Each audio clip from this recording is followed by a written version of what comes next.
Welcome to my channel. तो शुरू करते हैं आज की स्टोरी।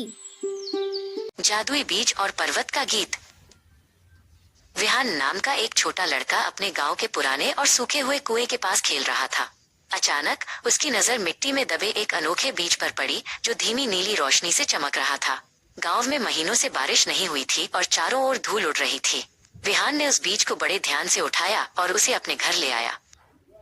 विहान ने उस जादुई बीज को अपनी मेज पर रखा और उसे गौर से देखने लगा।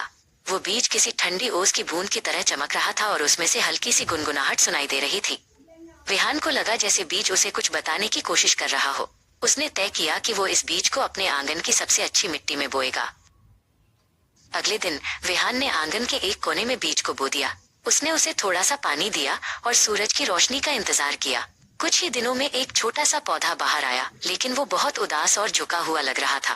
विहान ने उसे और पानी दिया, लेकिन पौधे की पत्तियां पीली होने लगी थीं। तभी वहां एक रहस्यमयी महिला आई जिसका नाम अरण्यानी था।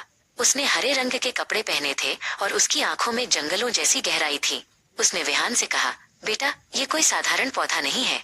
इसे जीवित रहने के लिए पानी या धूप नहीं, बल्कि ऊंचे पहाड़ों के संगीत की जरूरत है। विहान ने हैरानी से उसकी ओर देखा। अरण्यानी की बात सुनकर विहान ने साहस जुटाया। उसने अपनी पीठ पर एक छोटा सा थैला टांगा और जादुई जंगल की ओर निकल पड़ा। रास्ता लंबा और कठिन था, लेकिन विहान को अपने पौधे को बचाना था। वो घने पेड़ों और ऊंचे पत्थरों के बीच से होता हुआ आगे बढ़ता गया। चलते चलते विहान को एक सुंदर चिड़िया मिली जिसका नाम नभा था। नभा के पंख इंद्रधनुष की तरह चमक रहे थे। विहान ने उससे पूछा, क्या तुम मुझे उस झरने तक ले जा सकती हो जहाँ पर्वत का गीत सुनाई देता है? नभा ने अपनी मधुर आवाज में चहकते हुए हामी भरी और विहान के आगे आगे उड़ने लगी। नभा विहान को घने बादलों के बीच से एक ऊंचे पहाड़ पर ले गई। वहां एक बहुत बड़ा और सुंदर झरना था। झरने का पानी जब पत्थरों से टकराता था तो एक मधुर संगीत पैदा होता था। नभा झरने के ऊपर गोल गोल घूमने लगी, जैसे वो विहान को इशारा कर रही हो। विहान ने अपने थैले से मिट्टी का एक खाली लोटा निकाला। उसने झरने के पास जाकर उस गूंजते हुए संगीत और पानी की ठंडी बूंदों को बड़े ध्यान से उस लोटे में कैद कर लिया। जैसे ही लोटा भरा, उसमें से भी वैसी ही नीली रोशनी निकलने लगी जैसी उस जादुई बीज में थी।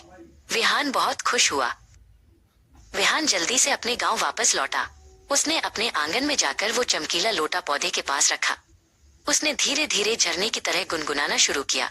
जैसे ही संगीत की लहरें पौधे तक पहुंची, वो जादुई पौधा अचानक सीधा खड़ा हो गया और तेजी से बढ़ने लगा। देखते ही देखते वो पौधा एक विशाल छायादार वृक्ष बन गया। उसकी जड़ों से धरती में नमी लौट आई और सूखा हुआ कुआं फिर से ठंडे और मीठे पानी से भर गया। पूरे गांव में हरियाली छा गई। अरण्यानी दूर से विहान को देखकर मुस्कुरा रही थी, क्योंकि विहान ने अपनी हिम्मत से गांव को नया जीवन दिया था।